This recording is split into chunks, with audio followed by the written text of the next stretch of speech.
j'espère que vous allez bien. Je suis ravie de vous retrouver aujourd'hui avec un cadre un petit peu différent. J'espère que ça vous plaît. Donc aujourd'hui, je reviens pour répondre à un tag auquel j'ai déjà répondu il y a de cela à peu près 3 ans. Et je me suis dit que ça serait plutôt pas mal en fait d'y répondre 3 ans plus tard, de voir si j'ai toujours les mêmes réponses ou pas. Je sais que c'est vraiment, ça se fait beaucoup avec les foires aux questions en ce moment. Donc je me suis dit pourquoi pas faire la même chose avec ce tag qui est donc mes habitudes de lecture.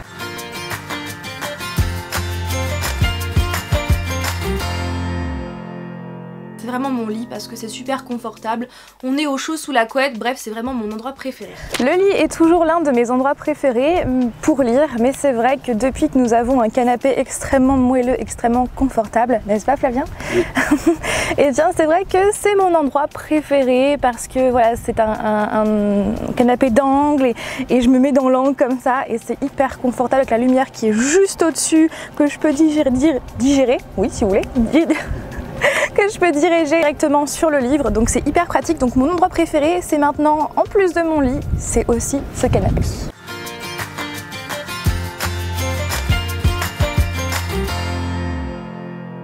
Si j'ai un marque-page sous la main, je mets un marque-page, et si j'ai pas de marque-page sous la main, eh bien je déchire un morceau de papier ou je prends un ticket de caisse, peu importe, et je le glisse à l'endroit où je me suis arrêtée. Donc je vais dire les deux, en fait ça dépend de ce que j'ai sous la main. Alors actuellement, je vais vous dire que je serai plus marque-page que bout de papier parce que c'est vrai que maintenant j'ai amassé pas mal de petits marque-pages et j'ai envie de les utiliser. Donc je vous dirais que je suis plus marque-page.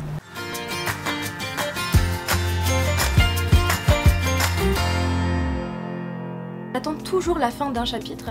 Après, si j'attends pas la fin d'un chapitre, c'est rare. C'est parce qu'en général, voilà, voilà, il fallait que je m'arrête là parce que voilà, il fallait que je parte, fallait que, peu importe, parce que j'avais une obligation. Donc voilà, dans ces cas-là, bah, j'ai pas le choix, je m'arrête en plein milieu du chapitre. Mais en général, voilà, je m'arrête toujours à la fin d'un chapitre parce que ça m'arrive des fois de ne pas lire pendant, pendant 1 ou 2 jours. Donc du coup, c'est vrai que bah, si je m'arrêtais en plein milieu d'un chapitre et que je reprends la suite que 2 jours après, c'est vrai que du coup, après, je sais plus trop où j'en suis et je préfère voilà, m'arrêter vraiment à la fin. Alors pour ça n'a toujours pas changé. J'attends toujours la fin d'un chapitre pour pouvoir, comment dire, vaquer à d'autres occupations. Bon, même si des fois, je n'ai pas d'autre choix que d'arrêter n'importe où dans ma lecture, voilà, parce qu'il faut que je parte maintenant, donc forcément, si la fin de mon chapitre est dans plusieurs pages, je vais m'arrêter là, plutôt que d'attendre la fin du chapitre. Mais ouais, cette réponse n'a pas changé.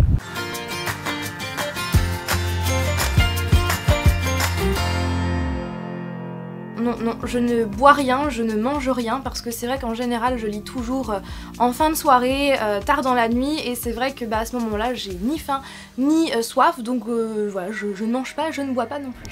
Toujours pas, je ne bois pas ni ne mange quand je lis parce que souvent j'y pense pas en fait et puis je suis pas adepte de tout ce qui est café, thé, j'y arrive toujours pas malheureusement. Donc c'est vrai que du coup bah non, je ne mange toujours pas et je ne bois toujours pas pendant que je lis.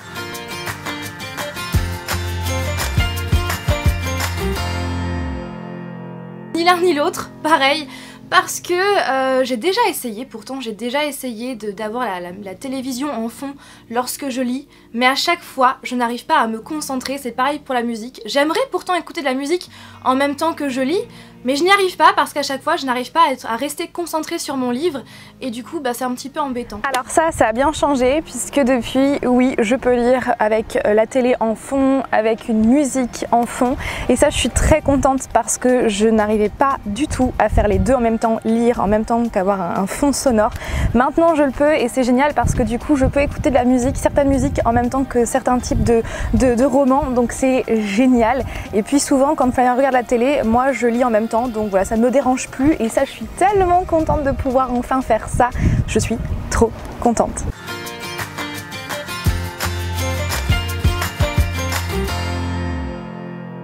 Un livre à la fois, mais là en ce moment je ne sais pas pourquoi je lis 2 livres à la fois. Voilà, c'est très logique. Donc je ne sais pas pourquoi, donc j'en lis un sur ma liseuse et un en format papier et donc du coup j'alterne. Je ne sais pas pourquoi.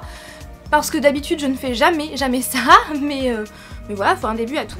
Alors encore une fois, ça dépend parce que y a des moments où j'ai envie de lire plusieurs livres en même temps, donc quand je dis plusieurs, c'est 2 un maximum, ou des fois j'ai envie de lire qu'un seul livre. Et souvent, je lis un roman ainsi qu'un comics en parallèle. Voilà.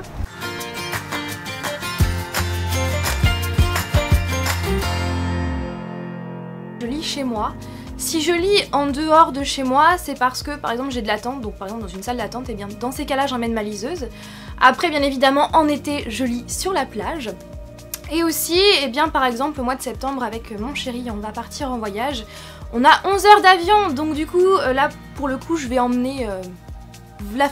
je vais bourrer ma liseuse à fond de livres parce que voilà, on va avoir beaucoup d'attentes. Donc voilà, en général je lis chez moi, mais ça peut m'arriver de lire ailleurs. Alors je lis majoritairement chez moi, mais là par exemple je suis en vacances, donc du coup je lis majoritairement sur la plage. En fait ça dépend du lieu où je me trouve, ça dépend aussi si, je sais pas, si j'ai d'attente dans un lieu comme je vous l'avais dit 3 ans plus tôt. Ça dépend, et puis souvent j'ai ma liseuse dans mon sac, donc ce qui fait que si j'ai de l'attente, si je sais pas, je suis dans une situation où je ne fais rien et que je ne suis pas chez moi, et bien au moins je peux dégainer ma liseuse et je peux lire. Donc on va dire que je lis majoritairement chez moi, mais je peux lire ailleurs.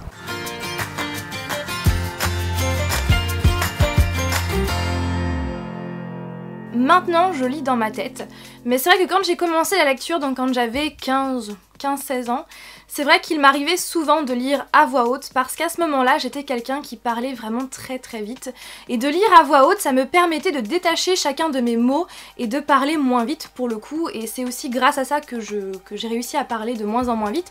YouTube m'a aussi énormément aidé parce que de faire des vidéos ça m'a justement incité à parler moins vite, donc ça m'a aussi énormément aidé, donc voilà pour ça. Je lis dans ma tête, mais c'est vrai que, alors clairement avant je lisais beaucoup à voix haute, ce qui m'a permis en fait de parler beaucoup moins vite, puisque là ce que vous êtes en train d'entendre c'est un débit plutôt correct, alors qu'avant je parlais très rapidement, je mangeais même les mots, ce qui faisait que beaucoup de personnes me faisaient répéter parce que oui effectivement je parlais trop vite. Donc du coup grâce à la lecture et aussi aux vidéos, eh bien ça m'a permis justement de détacher chacun de mes mots et de parler voilà, avec un débit correct, voilà, compréhensible surtout. Donc comme je parle de cette période là, je lisais dans ma tête et aussi donc à voix haute pour me permettre de parler, de détacher chacun de mes mots. Ensuite de ça j'ai commencé à parler de plus en plus dans ma tête, uniquement dans ma tête, et à l'heure actuelle je ne lis plus du tout à voix haute.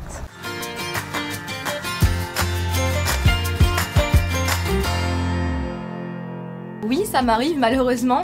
En fait ça dépend des livres, des fois je le fais et des fois je ne le fais pas. Et souvent ce qui m'arrive c'est que je lis en fait la dernière page du livre, alors que je ne suis pas du tout à ce niveau-là du livre, mais ça m'arrive de lire la dernière page du livre, histoire de bien me spoiler. Ça m'arrive également quand je viens de terminer un chapitre, c'est de regarder les chapitres suivants pour voir ce qui va se passer. Et aussi quand je suis en train de lire un paragraphe par exemple en haut de la page, et bien ça m'arrive de regarder ce qui va se passer à la fin de la page. Voilà, alors que je n'en suis pas du tout à là, mais voilà, je me spoil beaucoup. Alors avant, je jetais un coup d'œil à la fin du livre que de temps en temps. Maintenant, c'est systématique. Une fois que j'ai commencé ma lecture, je dois lire la dernière page, les dernières lignes, les dernières phrases du roman. Je sais que ma maman fait la même chose, donc c'est dans les gènes, on va dire. Et ça m'arrive aussi très souvent de jeter un œil quelques pages plus loin pour savoir ce qui va se passer, ou des fois rien que le paragraphe d'après alors que j'en suis pas encore à là. Oui, c'est très souvent. Mais en tout cas, lire la dernière page ou du moins les dernières phrases du roman, c'est systématique. Dites-moi si je suis la seule dans ce cas-là, si vous faites la même chose, je serais ravie de le savoir, parce que si c'est le cas, on montrera un groupe de soutien de gens qui aiment se faire spoiler en lisant les dernières phrases du roman en cours. Voilà.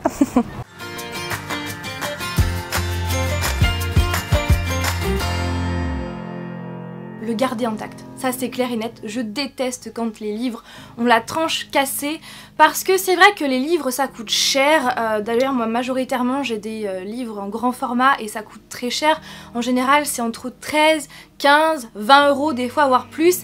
Et c'est vrai que non, je ne veux pas que la tranche soit cassée, parce que les livres ça coûte cher et je veux les garder en très bon état. En plus moi j'adore les collectionner, donc Donc voilà, je ne veux pas casser la tranche. Une seule fois ça m'est arrivé, j'avais lu en fait le premier tome de 50 nuances de Grey sur ma liseuse et je voulais me le racheter en grand format. Je voulais pas le payer plein pot, alors du coup je l'ai acheté sur Priceminster.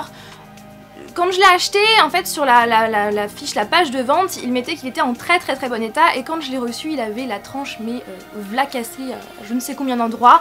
En plus de ça les pages étaient jaunes et en plus la couverture est normalement dans un gris anthracite, là elle était plus gris marronné, donc en plus la couverture avait déteint, avait décoloré, donc voilà, moi je préfère vraiment quand mes livres sont intacts. Alors toujours pas, parce que je tiens toujours trop à mes livres, je ne veux pas que le dos soit abîmé, qu'il soit corné, qu'il soit rayé ou quoi. D'ailleurs Flavien peut en témoigner, quand j'achète mes livres je suis très chiante parce que quand il y a plusieurs exemplaires, je choisis toujours celui qui est le moins abîmé, parce que des fois il y a des rayures, il y a des petites choses qui peut-être infime.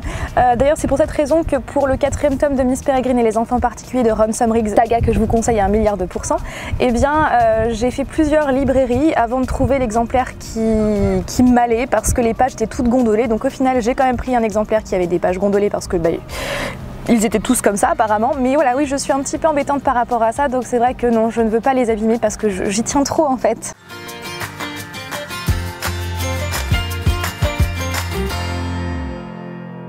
Alors non, jamais. Je n'écris jamais dans mes livres, à part si ce sont des livres de développement personnel. Dans ce cas-là, j'aime bien surligner, j'aime bien mettre des annotations dans les marges. Mais si ce ne sont pas des livres de développement personnel, je n'écris pas. Voilà. Pour des romans, je n'écris jamais. Par exemple, s'il y a une citation qui m'intéresse, eh bien soit je prends la page en photo, soit je l'écris dans un carnet, mais je n'écris jamais dans mes romans. Alors là, je n'ai pas changé, ma réponse est toujours la même 3 ans plus tard. Je n'écris pas dans mes romans, sauf si ce sont des livres de développement personnel. Dans ce cas, j'aime bien écrire, voilà, mettre des petites annotations, mais c'est vrai que je n'en lis pas, je n'en lis que très peu finalement. Et sinon au niveau citation, dès qu'il y a une citation qui me plaît, eh bien tout simplement je l'écris dans mon livre en fait, où j'écris dans mon petit carnet où j'écris tous mes avis de lecture, et dans ce cas-là je mets les petites citations que j'ai aimées dans le roman, dans la page qui correspond à mon avis du roman. Voilà. Donc j'espère que cette vidéo vous a plu, j'ai trouvé ça plutôt intéressant, je me suis dit pourquoi pas regarder les réponses que j'ai données il y a 3 ans et les mettre en parallèle avec mes réponses actuelles. J'espère que ça vous a plu. Comme toujours, n'hésitez pas à réagir en commentaire, j'espère que le cadre aussi vous a plu. Par contre désolé pour le vent, il y a du vent quasiment tous les jours et heureusement, sinon il ferait beaucoup trop chaud, et en tout cas ça n'a pas été si simple de faire cette vidéo étant donné qu'à chaque fois qu'on venait ici, eh bien il y avait soit trop de monde, soit le temps était pas super, grisâtre, etc. avec beaucoup trop de vent. Mais c'est bon, on a enfin réussi à la tourner, donc j'espère très sincèrement que ça vous a plu et que le cadre aussi. Sur ce, je vous fais tout plein de bisous et je vous dis à mercredi prochain pour une nouvelle vidéo. Bye!